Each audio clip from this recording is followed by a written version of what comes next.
जय श्री राम, नमस्ते। कैसे हो आप सब। तो आज की वीडियो में हम लेके आए हैं रिफ्लेक्सिव एंड एम्फेटिक प्रोनाउन।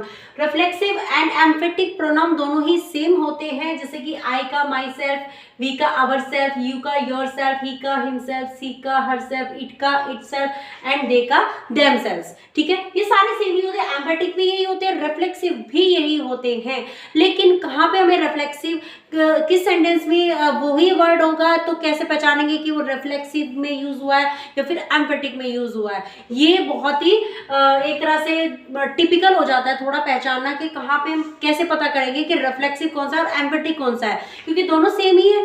ठीक है, तो आज की वीडियो में बिल्कुल क्लियर होने वाला है। उससे पहले अगर मैं आपको बोलूं माई सेल्फ नेहा वेदवन, तो क्या ये सही है, ये भी मैं आपको लास्ट में बताने वाली हूँ कि ये अगर सही है तो क्यों है, सही नहीं है तो क्यों नहीं है, ये मैं आपको वीडियो के लास्ट में जरूर बताऊंगी। तो प्लीज वीडियो को लास्ट तक देखिएगा। सबसे पहले हम जैसे कि हम डेली करते हैं, सबसे पहले इनकी सेंटेंस की क्या कर लेते हैं, ट्रांसलेशन कर लेते हैं। उसके बाद हम देखेंगे कौन से सेंटेंस में हमने एम्फेटिक यूज किया है, कौन से सेंटेंस में हमने रिफ्लेक्सिव का यूज किया है। तो चलिए शुरू करते हैं। तो सबसे पहले उसने पत्र खुद ही पोस्ट किया। ठीक है, तो ही, अब यहाँ पे अगर लड़की होती तो शी लगा देते हम, तो उसने पोस्ट किया। पोस्ट किया को क्या बोलेंगे, पोस्टेड। तो ही पोस्टेड, तो क्या पोस्ट किया, letter. He posted the letter, तो ही पोस्टेड द लेटर, खुद ही पोस्ट किया। तो खुद ही के लिए ही के साथ क्या आएगा हमारा, ही के साथ आता है हिमसेल्फ। ठीक है, तो हमने यहाँ पे लगा दिया हिमसेल्फ। यहाँ पे क्लियर हो गया। नेक्स्ट सेंटेंस देखते हैं। मैं केवल अपने आप से प्यार करती हूँ, अपने आप। ठीक है, जैसे कि यहाँ पे आया था खुद, ये वर्ड होते हैं रिफ्लेक्सिव और एम्फेटिक के। हमें पहचानना कैसे है, देखते हैं।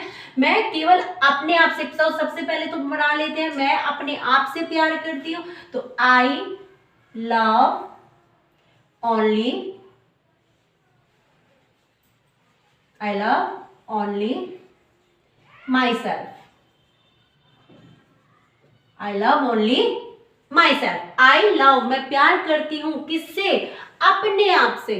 क्लियर, वह स्वयं ही वहां पर थी, तो वह स्वयं, स्वयं यहाँ पे जोर देके मैं कह रही हूं कि वह स्वयं ही यहां पर थी।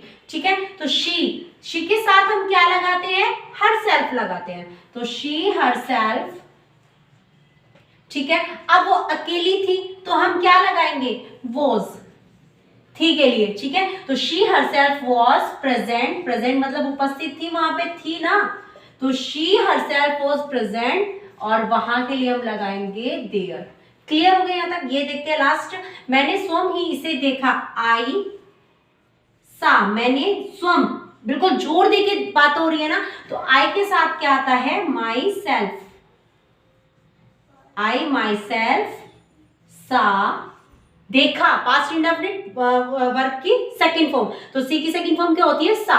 तो आई माई सेल्फ सा इट, मैंने इसे देखा। यहां पे बिल्कुल क्लियर हो गया। जैसे कि मैंने आपको सेंटेंस बोला था, myself Neha Vedwan, myself Neha वेदवन।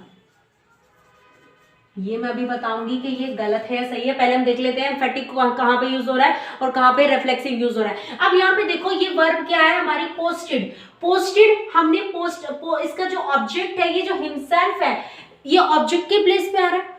और वर्ब का ऑब्जेक्ट कभी भी एम्फेटिक नहीं हो सकता, क्योंकि उसमें जोड़ नहीं दिया जा रहा है। ठीक है, तो यहाँ पे ये किसका यूज किया हुआ है, रिफ्लेक्सिव का यूज हो रहा है यहाँ पे। अब आपको नोट क्या करना है कि वर्ब का अगर ऑब्जेक्ट है तो आपका रिफ्लेक्सिव है, वर्ब का अगर ऑब्जेक्ट है तो आपका रिफ्लेक्सिव है, क्योंकि एम्फेटिक कभी भी आपका वर्ब का ऑब्जेक्ट नहीं हो सकता। वो प्रीपोजिशन का हो सकता है ऑब्जेक्ट, बाय हिमसेल्फ। बाय क्या है, प्रीपोजिशन। अगर प्रीपोजिशन के बाद अगर आ रहा है आपका कोई भी वर्ड, इनमें से कोई भी रिफ्लेक्सिव वर्ड प्रीपोजिशन के जस्ट बाद आ रहा है, तो आप कह सकते हो कि वो आपका एम्फेटिक है, वहां पे जोर दे के बात की जा सकती है। लेकिन अगर वर्ब के बाद आ रहा है तो आपका वो रिफ्लेक्सिव है, एम्फेटिक नहीं है। है। बस पहला तो आपका डिफरेंस यही हो गया। अब यहाँ पे देखते हैं ये भी क्या है, लव। लव हमारी क्या है, वर्ब। वर्ब के बाद आ रहा है तो ये भी हमारा क्या है, रिफ्लेक्सिव है। बिल्कुल क्लियर। नेक्स्ट देखते हैं शी हरसेल्फ, ये हमारा सब्जेक्ट है और वर्ब हमारी हेल्पिंग वर्ब हमारी यहाँ है, तो वर्ब से पहले आया हुआ है तो वर्ब पे जोर डाल रहा है ना, वर्ब पे क्या कर रहा है, सब्जेक्ट पे जोर दे के बात कह रहा है, तो ये हमारा क्या है, एम्फेटिक है। क्लियर। ये देखते हैं यहाँ पे भी है, सब्जेक्ट के जस्ट बाद है और वर्ब से पहले है, वर्ब से पहले है, तो यहाँ पे भी एम्फेटिक है। तो यहाँ पे आपको बिल्कुल क्लियर हो गया होगा। अब यहाँ पे देखते हैं कि माई सेल्फ नेहा वेदवान, मेरा नाम नेहा वेदवान है। यहाँ पे ये जो माई सेल्फ है कभी भी रिफ्लेक्सिव प्रोनाउन स्टार्टिंग में नहीं आ सकता है, ये आपको ध्यान रखना है। रिफ्लेक्सिव प्रोनाउन कभी भी स्टार्टिंग में नहीं आएगा, उसके लिए आपको सब्जेक्ट देना होगा। तो आई माई सेल्फ नेहा वेदवान। अगर आप ये बोलते हो माई सेल्फ डैश, जो भी आपका नाम है, अगर आप ये बोलते हो तो आज से बोलना बंद कर दीजिए, क्योंकि ये बिल्कुल गलत होता है। अगर आप ग्रामेटिकली देखोगे वही कंपटीशन में भी ये आपको रख दिया जाता है, क्योंकि आप जैसा बोलोगे वैसा ही आपको गलती उसमें नजर ही नहीं आती है। तो इसीलिए मैं कहती हूँ कि आपको ग्रामर से पढ़ो। अगर आपको स्पीकिंग करनी है तो आप कर सकते हो, ठीक है, लेकिन आप अगर स्पीकिंग में भी सही बोलोगे तो आपको ग्रामर भी तो अच्छी होनी चाहिए ना, क्योंकि कॉम्पिटिशन में ग्रामर अच्छी होनी चाहिए, ना कि स्पीकिंग। तो मिलते हैं नेक्स्ट वीडियो में। Have a nice day.